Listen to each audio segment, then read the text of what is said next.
Hi everybody, I'm Lynn Hinderaker and this is WOWBIZ Weekly, Omaha, Nebraska's only local business news magazine podcast, not a broadcast, available only on the internet, obviously, at wowbiztv.com. If you're watching this, you're watching wowbiztv.com. Thank you for coming to this site. It's real easy to hit a button and forward the site, get people that you know and people in the local business community to come to this website. It's not just a news program. It's not even just a video. It's a movement. I'm so grateful to have you here today, and I'm very grateful in particular to Creighton University and the College of Business Administration. They've done an incredible job working with our production team, Dan, who puts the video team together. I want to recognize one more time, I know I've said thank you to him a number of times, but I'd like everybody in the room, because we've got a wonderful live audience here today, to recognize Sharice Williams and Stephen Michael Kelly from the College of Business Administration. Give them a round of applause.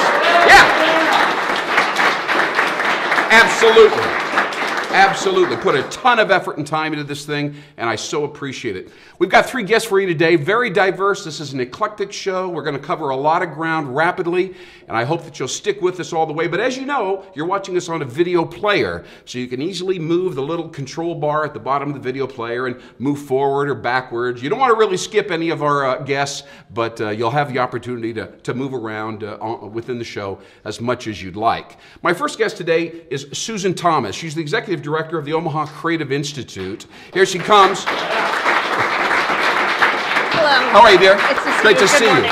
My pleasure to have you here. And it's no accident that you're here, by the way, because I believe, personally, that creativity is the single most important dimension or aspect of business today, especially in 2012, 2013, as the world is kind of ramping up and coming out of this recessionary malaise. So tell me a little bit about your background and what your take on creativity in business really is. Well, my background is I worked on Wall Street when I got out of college in sales and trading. I got an MBA from Harvard.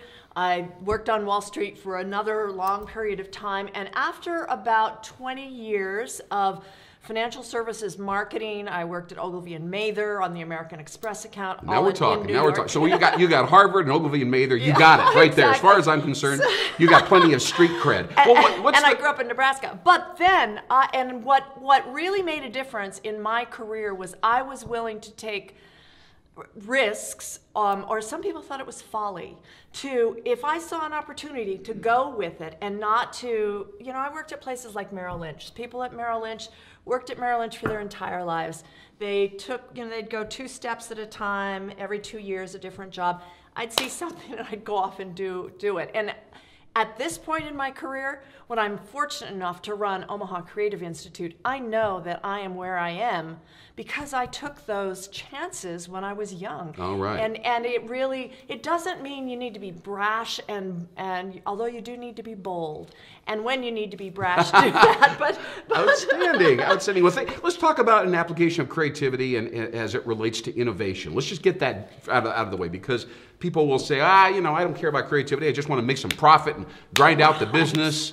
But then when you slip into innovation, they go, oh, well, yeah, I guess we should probably try to be more innovative. Well, I think that the distinctive thing there in any business that you're in is that if you do not have something that's distinctively different from your competitors, from your potential competitors, from people that are just or organizations that are out there kind of looking at your marketplace, you're going to go down. You're not going to continue to go up. You're not even going to stay stable. So you've got to be willing to say, okay, what we did yesterday is not necessarily what we need to do for tomorrow. And that sort of creative thinking, which is often done these days in business planning sessions called decision accelerators, where it's like boom, boom, boom, what are the 10 things we could do? What are the 6 things where we're better than others? What are the 3 things we can really spend our time on? And really use that creative approach to use innovation in your business model. Susan, yes. let me interrupt you. You're on a huge and wonderful idea there. Let me talk about scenario planning. You touched on that. Obviously, it opens up the door to possibility thinking.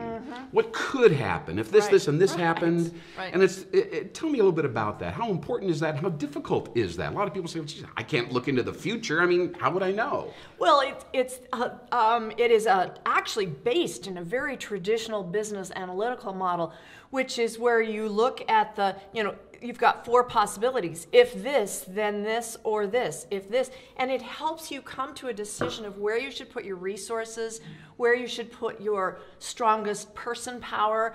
And so possibilities have to be in what you're thinking about all the time.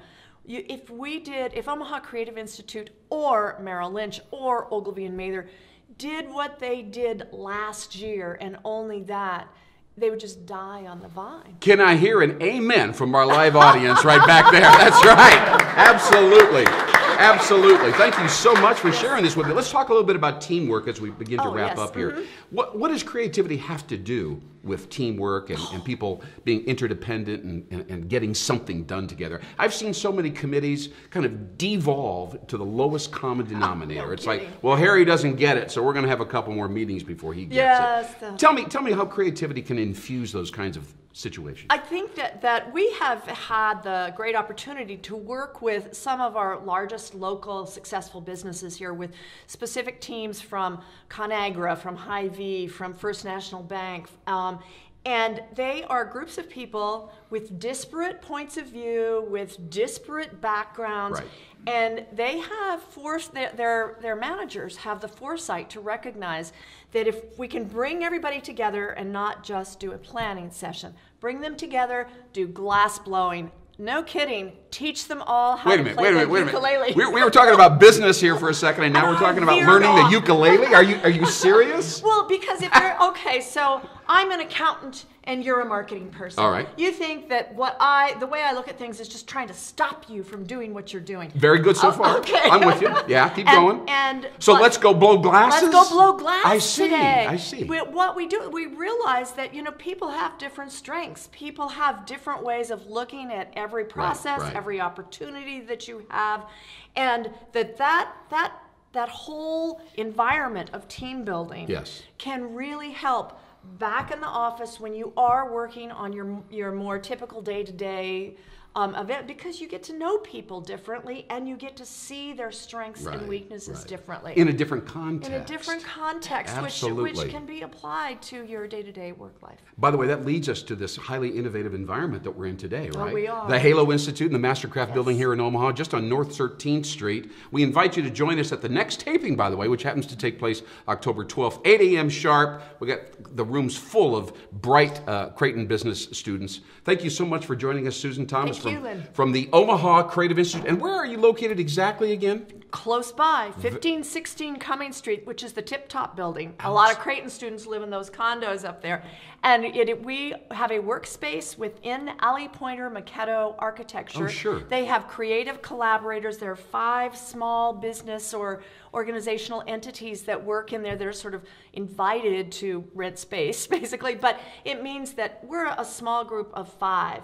And there are 45 or 50 architects and interior designers in there. And we get that vibe while we're doing what we do. And they, likewise get to the energy and the different kinds of ideas that come from our side. Okay. So, all right. Susan Thomas, how about a round of applause for Susan Thomas? The Omaha Creative Institute, thank you so much. We'll be right back with WOWBIZ Weekly, ladies and gentlemen. Stay tuned. It gets better.